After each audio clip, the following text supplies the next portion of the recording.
ఇచ్చిందన్న దేవరా కంప్లీట్గా below average first half అన్న. Outdated story కొంచెం ఉంది, ఎక్కడ స్టోరీ అంత కొత్తగా ఏం లేదు. ఎలా అయిపోయిందంటే మనం ఎన్నో సినిమాలను చూస్తుంటాం, ఎలా అంటే ఇద్దరు మనుషులు అట్టుకుంటుంటే పక్కన మూడో మనిషి వినడం, అలాంటి ఇంకా అవుట్డేటెడ్ స్టోరీలో ఉండిపోయాడు కొరటాల. ఆ స్టోరీ తీసుకున్నాడు. అండ్ ప్రొడక్షన్ వాల్యూస్ కూడా అంత బాగా అయితే లేవు.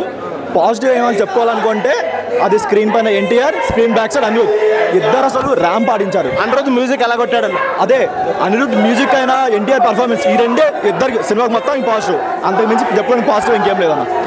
టోటల్ స్క్రీన్ ప్లే కూడా ఏం బాగాలేదా? అవుట్డేటెడ్ స్టోరీ, అదే స్టోరీ లేనప్పుడు ఇంకా స్క్రీన్ ప్లే అంత ఇంట్రెస్టింగ్ ఎక్కడ అనిపించలేదు. ఎక్కడో విన్న స్టోరీ, సూచన స్టోరీలో అనిపించింది తప్ప కొత్త ఎక్కడ అనిపించలేదు.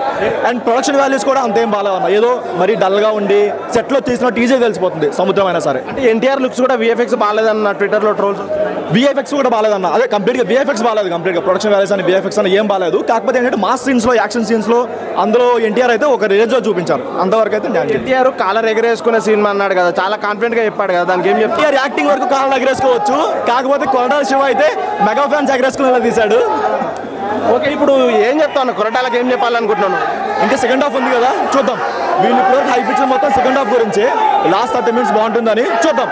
కాకపోతే ఒక ట్విస్ట్ ఏంటంటే మొన్న మనకి ట్విట్టర్లో ఏదో స్టోరీ లీక్ అయిందని చెప్పారు కదా, సేమ్ స్టోరీ.